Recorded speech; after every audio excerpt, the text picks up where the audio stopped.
Next on primary care, peripheral arterial disease, a silent threat in the African American community. We do know that African Americans may be at double the risk for the risk factors such as cholesterol, diabetes, and also may be more likely to have poor outcomes.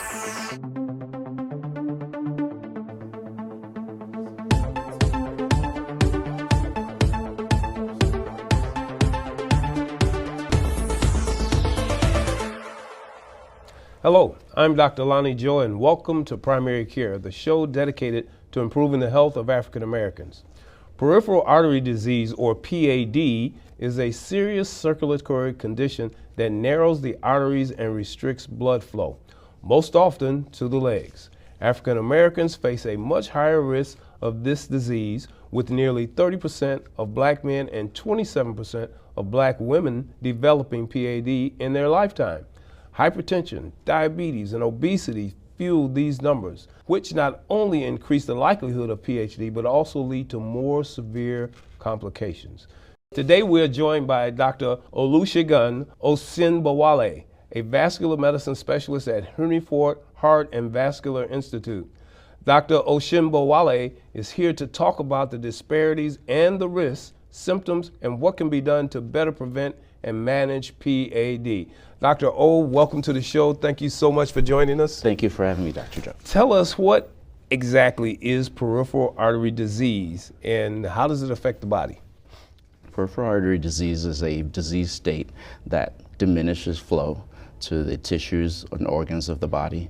In this particular instance, we're going to be talking specifically about the blood flow to the lower extremities, which is most commonly what people understand peripheral artery disease to be. But the circulatory system is throughout the body. That is correct. So peripheral artery disease has a relationship with stroke and heart attack. 100% correct. So peripheral artery disease technically could also be viewed as disease outside of the brain, outside of the heart. So what kind of warning signs, symptoms should patients be looking for PAD? The interesting thing about peripheral artery disease is that in the latter stages it's symptomatic, but in the early stages it may not be symptomatic. So patients really need to be aware of their overall health, and if they do have restricted mobility or pain when they walk, they may have peripheral artery disease or PAD. So we're talking about paying attention to routine and customary things that are related to especially circulation in the lower extremities. Correct. How does the primary care physician figure into this? Very important role the primary care doctor plays. So patients are often first seen by their primary care provider, and that's where they feel most comfortable presenting with their symptoms. That's to whom they relate their lifestyle in the context of their health goals. And typically it's the primary care provider that has enough knowledge to identify early stages of peripheral artery disease. Unfortunately, specialists are primarily involved in treating the more advanced symptoms when there is a delay in recognition of PAD. So primary care doctors and other providers are critical. So this is a disease state that basically is occurring over time.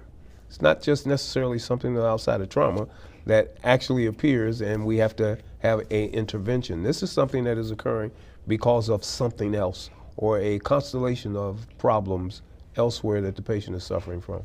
That's 100% correct. This is not just something that comes up overnight, and it actually goes through stages, and it is spurred by risk factors that, again, are commonly encountered in the primary care world.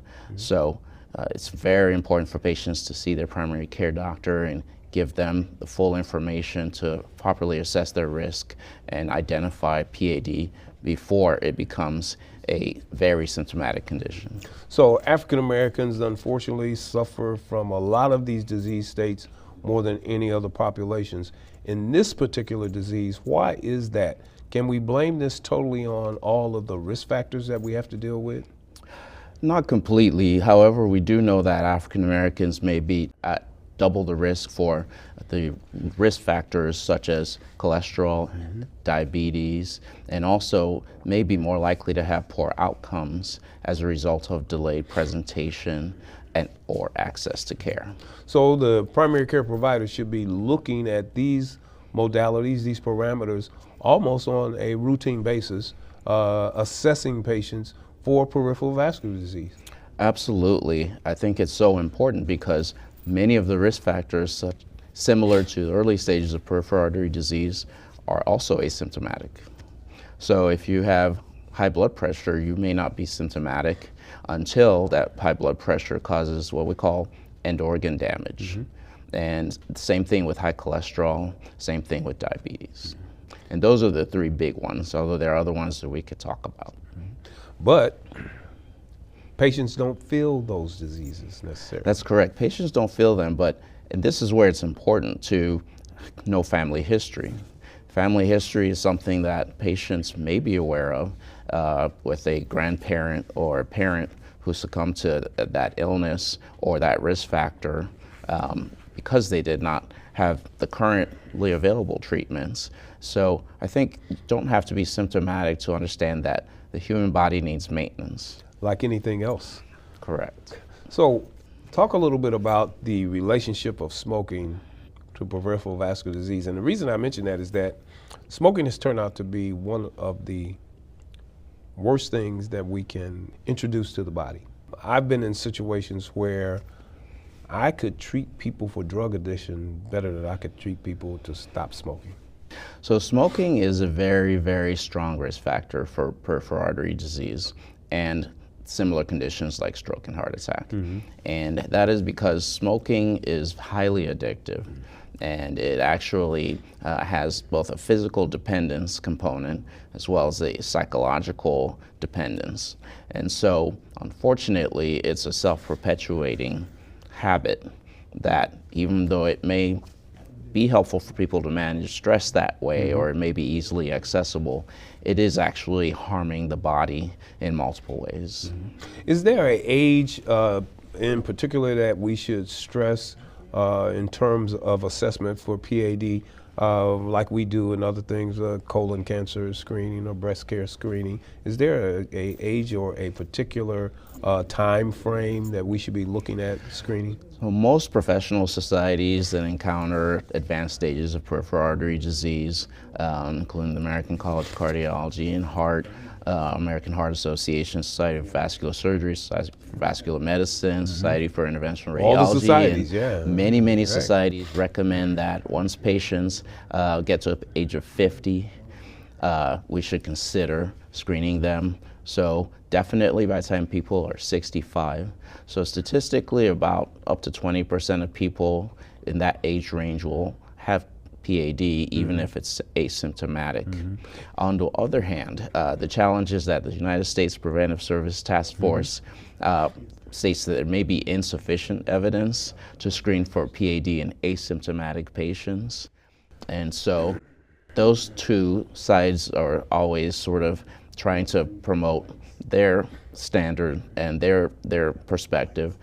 Obviously, my opinion is if you can find something early and you know that a condition is asymptomatic, why would you not at least do a simple screening, a simple evaluation for it? And it doesn't have to be complicated. It can just be to ask certain questions. So a 40-year-old gentleman, smoking since he was a teenager, significantly, a lot of pack years in terms of history, and all of a sudden he develops high blood pressure, okay? Is this an instance where we move up the screening process? It may be. It may be. So definitely 50. Someone who is under 50 who has a known vascular condition, known heart disease, vascular blockage in another bed, had a stroke or a mini stroke, these patients probably should be screened. And the reason is it's a systemic illness, and the underlying culprit is something called atherosclerosis. That goes by a few names. Arteriosclerosis, hardening of the arteries, is something that a lot of people have heard of. And so all of that restricts blood flow, potentially to the point where it becomes severe and symptomatic. Is there a hereditary component to this disease? Absolutely, there most likely is, because the risk factors are known to have a hereditary component. So diabetes may cluster in families, hypertension may cluster in families, and definitely lipid conditions where the body tends to have high cholesterol, tends to run in families. And obviously, there's an environment component as well. And human beings, unfortunately, are not always aware of the interplay of these risk factors. And so this tends to get perpetuated over generations. So we're at the point where we have these patients who fit into all these categories, and now it's time to do something. Where do we begin, or at least not from an age standpoint of view, but what tests from a diagnostic standpoint of view can be offered to these patients?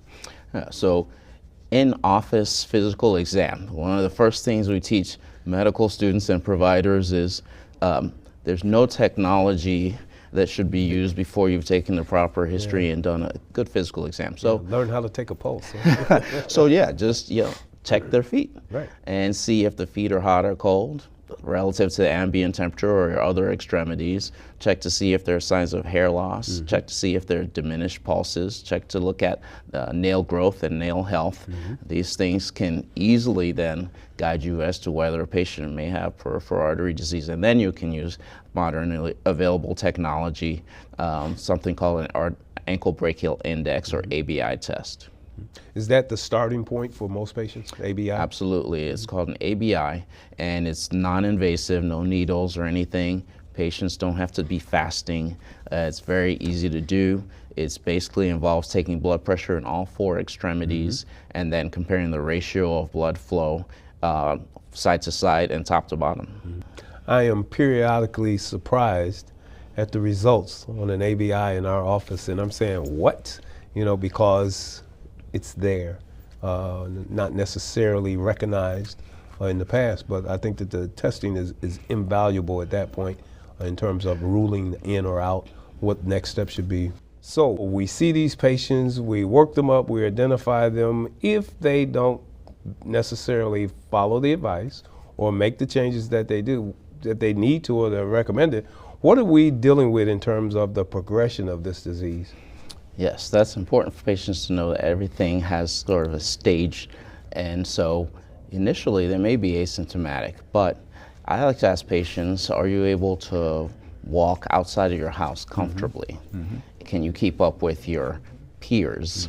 Are there things that you're not doing because you think your legs will fatigue, not necessarily hurt, but fatigue? And I explain to them that we don't want you to wait until you have a sore or an infection or, the worst case, gangrene, which is actual tissue loss, tissue death in the lower extremities, especially in some part of the foot.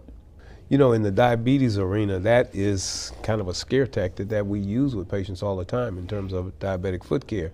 You are not going to feel the development of the ulcer necessarily, okay? You're not really paying attention to your status in terms of how well you can walk before you get pain, or your lifestyle is such that, it doesn't bother you very much. There is no pain, there is no presenting symptom until something disastrous like, oh, I got this ulcer on my foot that doesn't hurt and I don't know how it got there.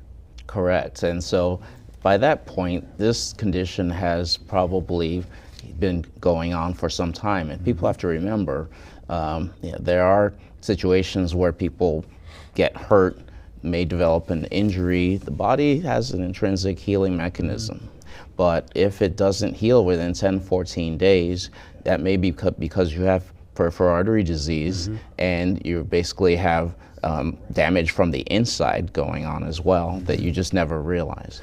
So back in the day, the old man's heart cath or the poor man's heart cath was a echocardiogram, a carotid duplex ultrasound, as well as a ABI study of the lower extremities, which correlated very well when you put those three together in terms of cardiovascular disease. How do we look at PAD now and say, listen, we need to also take a look at your heart?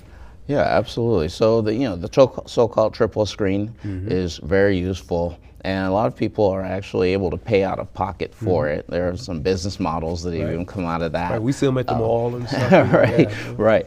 But I think for patients, they need to be aware that it's not just because we don't want you to have an ulcer, but because this can actually be a surrogate for heart disease and stroke. And so if you are, not moving around because you have a fear of poor circulation, you probably should be checked out before something like end organ damage is diagnosed. Exactly. At least understand where you're at now. Exactly. At this point in time, compared to what we were dealing with 3, 4, 5 And the years from testing now. is so simple and non-invasive that we put people in the risk category. We can see the numbers for themselves. Basically, you're either normal, borderline, you have asymptomatic or symptomatic disease. And once a year, getting that test done and seeing a provider can help you to avoid significant complications and improve your lifestyle to the point where maybe you don't need as much medication and certainly not as much invasive treatment. Speaking of medication, when is it proper to introduce medication for this disease? So we want to use medication that addresses the risk factors, and that's going to be blood pressure control. That's going to be cholesterol control. It's going to be diabetes, blood sugar control. So most patients are going to be in at least 3 categories of medication. But that medication is very effective, and we have so many choices nowadays that it's actually a wonderful option, because in the past it was just, are you at the point where you need an intervention, an invasive treatment or not?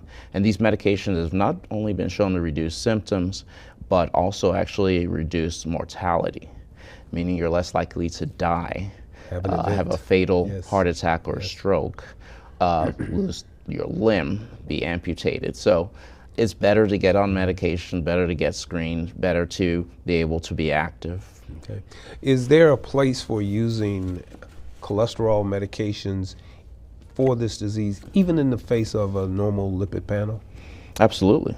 So not all patients have all risk factors, first of all, and what we know is that even in the face of normal lipid parameters, reducing lipids can still have a significant morbidity and mortality effect.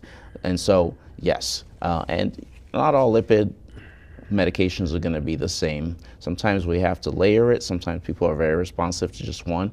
And we cannot overestimate the role of lifestyle change, diet, and exercise, and things like obesity, because addressing those things may reduce the severity or intensity of medical therapy.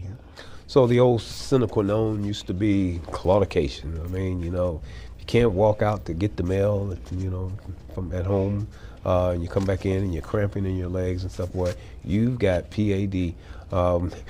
What other parameters should we be looking at? Because in other disease states, we're saying, look, we're looking at shortness of breath, the COPD, the heart failure, but the inability to walk is significant, to walk without complications.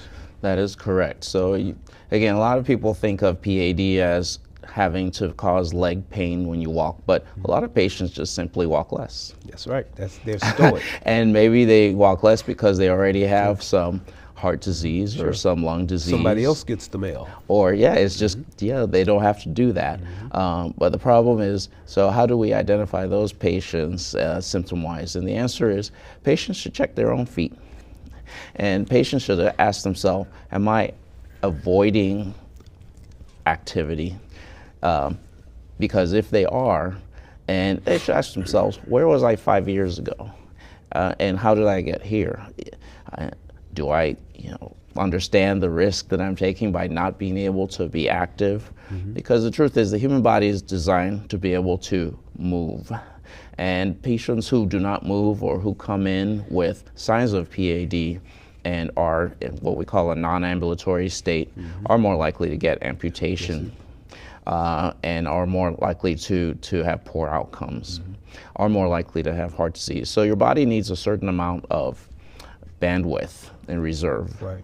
I am always concerned when people say, granddad doesn't move around as much anymore. He's just, he's 87 now. And what we may be dealing with is other vascular issues, in particularly PAD, that his lifestyle has become very contracted. They do a lot less, as you said. They just don't walk as much anymore. It's not that they can't walk, but the condition itself is limiting them to a great degree, and that's always of a concern. So some patients, though, unfortunately, we see them, they're way down the road. That means that all of the testing does not give us a desired outcome. The medications have limited effect. What are the next steps? Yes, so if disease is progressive despite medication, the truth is there's great options for what we call revascularization to improve the blood flow. And that can be done in a minimally invasive fashion, outpatient basis, and increasingly so is becoming the standard of care. But there are still role for surgeries where you have to undergo general anesthesia and undergo a bypass type procedure. I would say to patients that these things are all great to have, but we still need to ensure the patency of those interventions long term. And that, again, goes back to medication, lifestyle. So you are more likely to have a one-time procedure if you're taking your medicine and you're active than multiple procedures if you are already not active and you feel like, well, maybe I don't need the medication because all of a sudden I feel so much better. Right. So, yeah, I mean, it is the circulatory system, the cardiovascular system. And, you know, in the cardiology world, we've stented patients multiple times, okay? Do we find that to be a repeat occurrence in PAD for patients? Unfortunately, yes. You know, and we actually know that that puts people in a different risk stratum. So similar to heart disease, which 500,000 or more people have heart attacks every year, 20% or up to 40% of that can be recurrent heart attacks.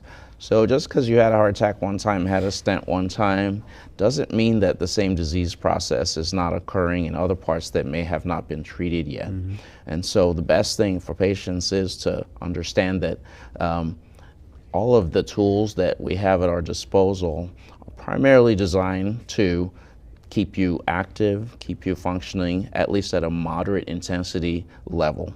And so people need to be comfortable with the idea of, well, what is moderate intensity for me, and how do I do that even if I'm not employed, even if I don't have to get up and go to work every day? How do I make sure that I'm circulating my blood and making my heart work like it should and making my blood vessels work like they should?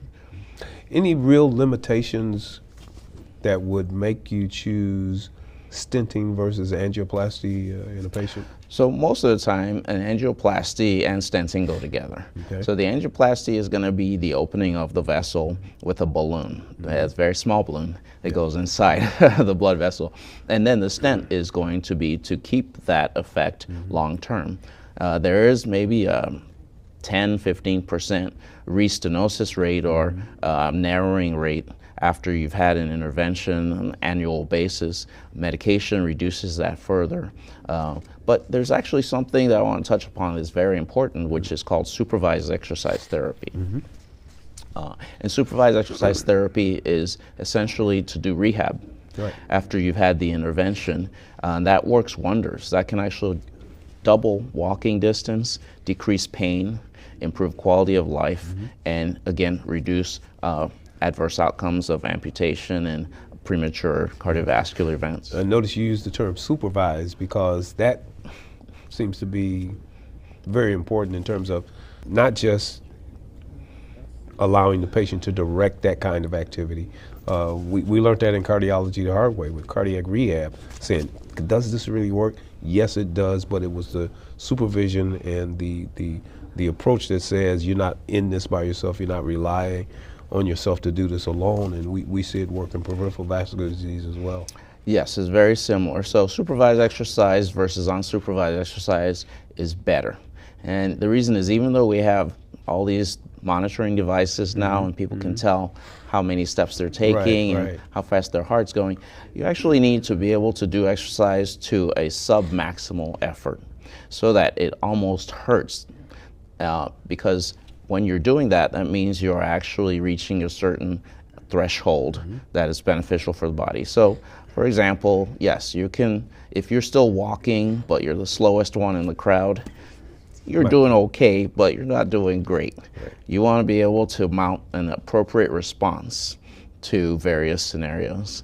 And you can only do that by being able to push to where the metabolism is almost getting to the anaerobic metabolism, Exactly. right? Rather than just, well, this is easy and I can do it light exercise. So moderate intensity exercise, at least, is very important. Right.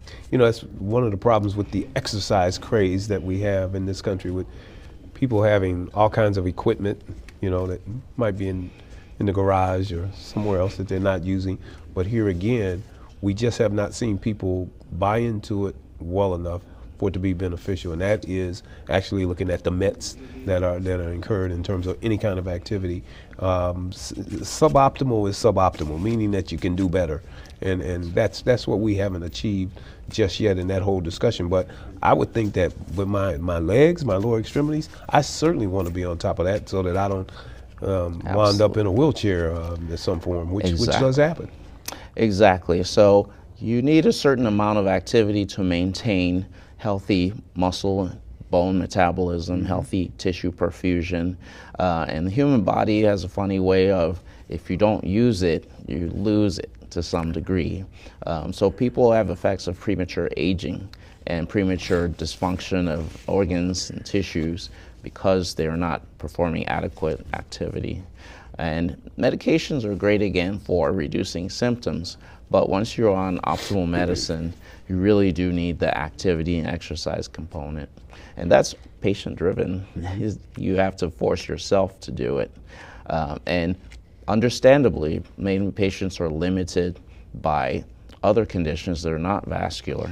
But we have the ability to encourage them even to do other exercises that still increases their heart rate, increases their tidal volume, their respiratory rate, forces their metabolism to keep up with the tissue's demands, and even be able to provide some adequate reserve. So for example, if you do get sick, it's better that you're in good shape before that. That's right.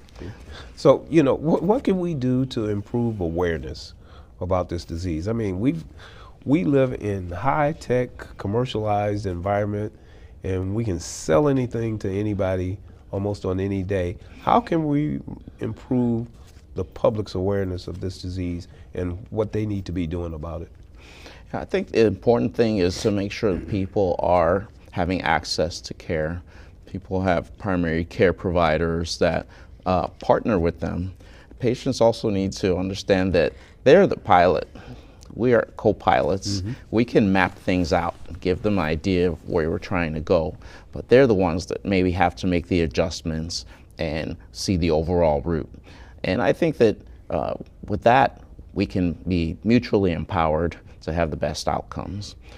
And also patients need to understand that it's a team approach. So your primary care may not have all the answers, but between your primary care doctor, another specialist, a surgeon, interventionalist, physical therapist, nutritionist, you're going to have better outcomes.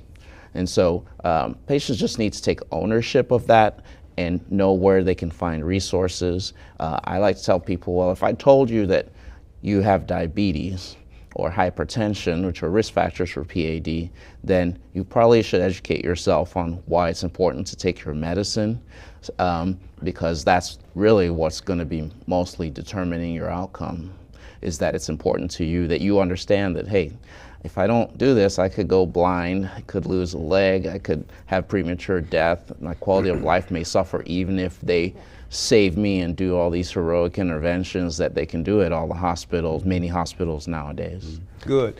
Dr. O, thank you so much for joining us on My the program pleasure, today. Dr. Joe. We'll Thank do it you for again. having me. Our guest today has been Dr. Osinbowale, vascular medicine specialist at Henry Ford Heart and Vascular Institute here in Detroit.